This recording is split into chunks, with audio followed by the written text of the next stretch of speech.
মাত্র 15 মিনিটেই এইভাবে একবার সর্ষে ইলিশ বানিয়ে দেখো। এত ভালো স্বাদ হবে, গরম ভাতে দুর্দান্ত লাগবে, আর রেস্টুরেন্ট, অনুষ্ঠান বাড়ি সব কিছু ফেল করবে এই রেসিপির কাছে। তো এই সর্ষে ইলিশ রেসিপির জন্য এখানে আমি 400 গ্রাম ইলিশ মাছ নিয়েছি। তো ইলিশ মাছের মধ্যে প্রথমেই আমি দিয়ে দিচ্ছি হলুদ গুঁড়ো আর লবণ।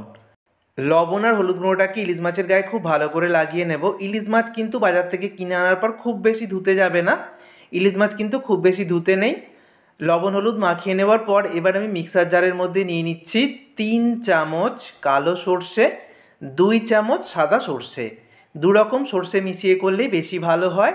আর 1 চামচ দিয়ে দিচ্ছি এখানে পোস্ত দানা। 3 চামচ কালো সর্ষে, 2 চামচ সাদা সর্ষে, 1 চামচ পোস্ত দানাকে মিক্সার জারের মধ্যে ঘুরিয়ে নিলাম। তো দেখো এরকম প্রথমে শুকনো ঘুরিয়ে নিলাম, তো ফাইন পাউডারের মতো হয়ে গেছে। এবার এখানে 3-4টে মতো চেরা কাঁচা লঙ্কা আর একটু লবণ দিয়ে দিলাম। লবণ আর কাঁচা লঙ্কা দিয়ে যদি সর্ষে বাটা হয় তাহলে কিন্তু তেতো হয় না। তো তারপরে পরিমাণ মতো জল দিয়েছি, সব কিছুকে একসাথে ঘুরিয়ে নিলাম। সর্ষে পোস্ত বাটা একদম রেডি। এবারে এটাকে ছেঁকে নিতে হবে, কারণ সর্ষের যে এই বাইরের অংশটা বা খোলা অংশটা থাকে সেটা খেলে অনেকেরই গ্যাস অম্বলের একটা সমস্যা দেখা দেয়, মুখে পড়লেও ভালো লাগে না।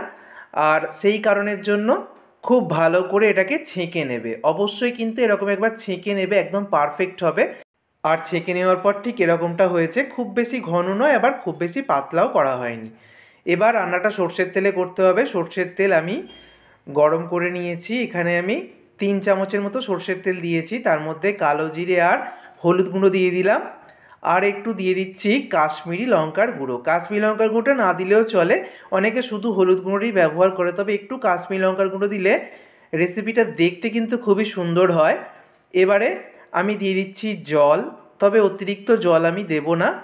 তো জলটা দিয়ে খুব ভালো করে একবার নেড়ে চেড়ে নিলাম, এবং জলটা যখন ফুটে উঠতে শুরু করেছে তখন আমি লবণ হলুদ মাখিয়ে রাখা ইলিশ মাছগুলো দিয়ে দিলাম।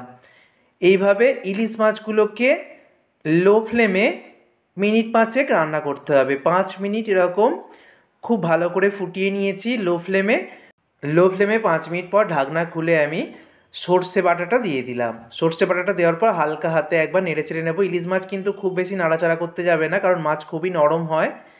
তো চেরা কাঁচা লঙ্কা আরও কয়েকটা আমি ওপর থেকে দিয়ে দিলাম, আর খুব সামান্য চিনি দিচ্ছি। চিনি দেওয়াটা সম্পূর্ণ অপশনাল, তবে স্বাদটা কিন্তু খুব ভালো আসে খুব সামান্য চিনি দিয়ে দিলে। আবারও এটা ঢাকা দিয়ে দেব, আর একদম লো ফ্লেমে আরও 4 মিনিট আমি রান্না করব। প্রথমে 5 মিনিট করেছিলাম, পরে 4 মিনিট, টোটাল 9 মিনিট রান্না করা হয়ে গেছে।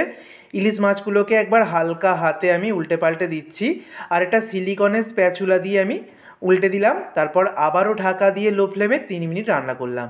টোটাল 12 মিনিট রান্না করেছি। প্রথমে 5 মিনিট, তারপর 4 মিনিট, তারপর 3 মিনিট, শেষে আমি 12 মিনিট পর গ্যাস অফ করে দিয়ে 1 চামচ কাঁচা সর্ষের তেল দিয়ে দিলাম।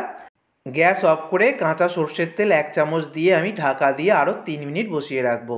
আর তাহলেই রেডি হয়ে যাবে দুর্দান্ত স্বাদের সর্ষে ইলিশ। ঠিক যেভাবে আমি দেখিয়েছি এইভাবে একবার সর্ষে ইলিশ বানিয়ে দেখো, অন্য সব রেসিপি ছেড়ে এইভাবেই বানিয়ে খাবে। ভিডিওটা ভালো লাগলে বন্ধুদের মধ্যে প্রচুর শেয়ার করো। সকলে সুস্থ থেকো, সাবধানে থেকো। ধন্যবাদ।